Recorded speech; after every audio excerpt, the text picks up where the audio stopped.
જય શ્રી કૃષ્ણ. શ્રીમદ ભાગવત મહાપુરાણ ચતુર્થ સ્કંદ અધ્યાય 31. દક્ષને રાજ્ય અને પ્રચેતાઓને મુક્તિ.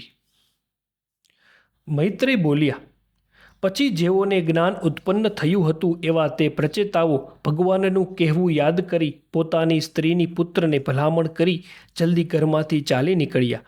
પશ્ચિમ દિશામાં જ્યાં જાજલી ઋષિ સિદ્ધ થયા હતા ત્યાં સમુદ્રના કિનારા ઉપર સર્વ પ્રાણીઓમાં એક જ આત્મા છે એવું જ્ઞાન જેમાં મુખ્ય હતું એવા બ્રહ્મ જ્ઞાનની તેઓએ દીક્ષા લીધી. અર્થાત આત્મા સંબંધી વિચાર કરવાનો તેઓએ સંકલ્પ કર્યો.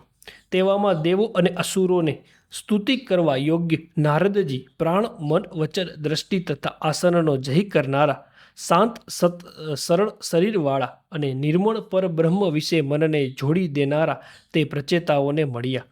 તે વેળા નારદજીને ત્યાં આવેલા જોઈ પ્રચેતાઓએ એકદમ ઊભા થઈ પ્રણામ કરી આવકાર આપી વિધિ પ્રમાણે તેમની પૂજા કરીને તેમણે કહ્યું.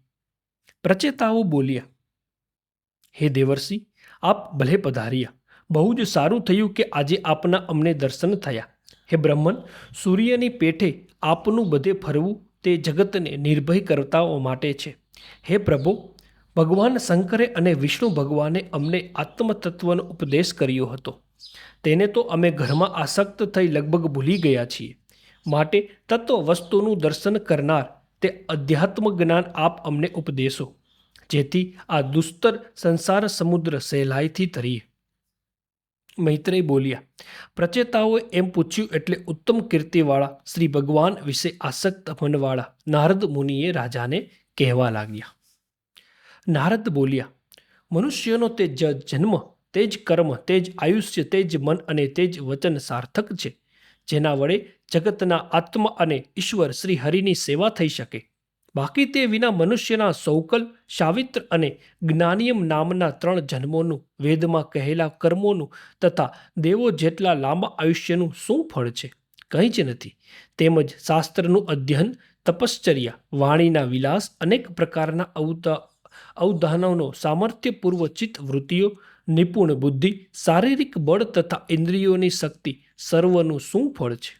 અથવા પ્રાણાયામ વગેરે યોગ, આત્મજ્ઞાન રૂપ સાખ્ય, સંન્યાસ, વૈદાધન્ય તેમજ બીજા વ્રત, વૈરાગ્ય આદિ કલ્યાણના સાધનોનું પણ શું ફળ છે કે જેમાં શ્રી હરિ પોતાનો સાક્ષાત્કાર કરાવતા નથી? કેમ કે સર્વ કલ્યાણકારી ફળોનો અવધિ કેવળ આત્મા જ છે અને શ્રી હરિ પોતે જ સર્વ પ્રાણીઓના આત્મારૂપ છે, જે અવિદ્યાને દૂર કરી સ્વસ્વરૂપનું દર્શન કરાવે છે અને પરમાનંદ રૂપ હોય સર્વને પ્રિય છે.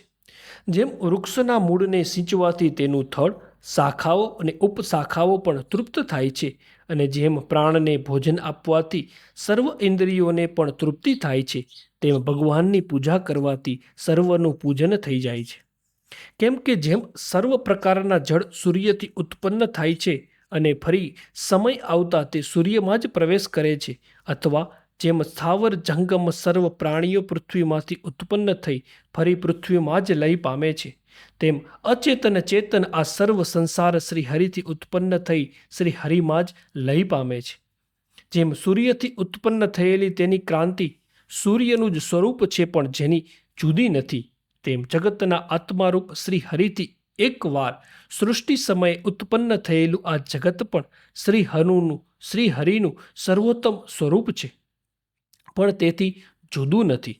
જેમ જાગ્રત અવસ્થામાં સર્વ ઇન્દ્રિયો પ્રકાશે છે પણ સુષુપ્તિમાં પ્રકાશતી નથી, તેમ આ જગત પણ સૃષ્ટિ સમયે ભાસે છે અને લય સમયે ભાસતું નથી. છતાં શ્રી હરિ તો 5 ભૂતો, 5 તત્માત્રાઓ, 11 ઇન્દ્રિયો તથા ઇન્દ્રિયોના અધિષ્ઠાક દેવો એ ભેદરૂપ ભ્રાંતિથી રહિત જ છે. જેમ આકાશમાં અનુક્રમે વાદળા, અંધકાર અને પ્રકાશ ઉત્પન્ન થાય છે અને લય પામે છે, તેમ હે રાજાઓ, પરબ્રહ્મ વિશે રજોગુણ, તમોગુણ તથા સત્વગુણ એ શક્તિઓ ઉદ્ભવે છે અને લય પામે છે. એ જ રીતે આ સંસાર પ્રવાહના ઉત્પત્તિ નાશ થયા કરે છે. માટે સર્વ કારણ કરતા અને પોતાના તેજથી ગુણ પ્રવાહરૂપ આ સંસાર જેમણે પોતાનાથી દૂર રાખ્યો છે, તે પરમેશ્વર પોતાના આત્માથી અભિન્ન ગણી તમે સાક્ષાત ભજો.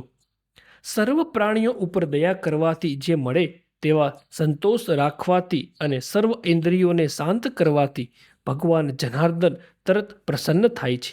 સમગ્ર કામનાઓ તજવાથી નિર્મળ થયેલા ભક્તોના મનમાં સતત વૃદ્ધિ પામતી ભાવનાએ જેમને સ્થાપ્યા છે તે અક્ષર ભગવાન પોતાના ભક્તજનોને આધીન સમજી ભક્તજનોના હૃદયમાંથી છિદ્રમાં રહેલા આકાશની પેઠે દૂર થતા નથી.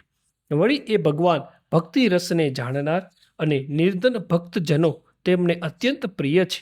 તેથી શાસ્ત્ર, ધન, કુળ તથા કર્મના મદથી જેઓ નિર્ધન સજ્જનનો તિરસ્કાર કરે છે તેવા દુષ્ટ બુદ્ધિ મનુષ્યોની પૂજાને પણ સ્વીકારતા નથી. તેમજ કેવળ ભક્તજનને આધીન રહેનારા અને પોતા વડે પૂર્ણ કામ જે ભગવાન નિત્ય સેવા કરતી લક્ષ્મી દેવીને, લક્ષ્મીની ઈચ્છાવાળા સકામ પુરુષોને, રાજાઓને તથા દેવોને પણ વશ થતા નથી તે ભગવાનને કૃતજ્ઞ એવો કયો પુરુષ થોડી વાર પણ છોડે? મૈત્રેય બોલ્યા, હે વિદુરજી, એ રીતે પ્રચેતાઓને ઉપદેશ કરી તથા ભગવાનની બીજી પણ કથાઓ સંભળાવી બ્રહ્મપુત્ર મુનિ નારદજી બ્રહ્મલોકમાં પધાર્યા. પછી પ્રચેતાઓ પણ નારદજી પ્રાણીઓના એક આત્મા નિમિત્ત કારણ ઉપાદાનના મુખમાંથી નીકળેલો અને લોકોના પાપરૂપી મેલનો નાશ કરનાર શ્રી હરિનો યશ સાંભળી ભગવાનના ચરણનું ધ્યાન કરતા તેમની ગતિ પામ્યા. હે વિદુરજી, શ્રી હરિના કીર્તન રૂપ પ્રચેતાઓ અને નારદજીનો એ જે સંવાદ તમે મને પૂછ્યો હતો તે મેં તમને કહ્યું. શ્રી સુખદેવજી બોલ્યા, હે મહારાજ, પરીક્ષિત, એ પ્રમાણે મનુના પુત્ર ઉત્તાનપાદ રાજાનો વંશ તમારી આગળ મેં વર્ણવ્યો.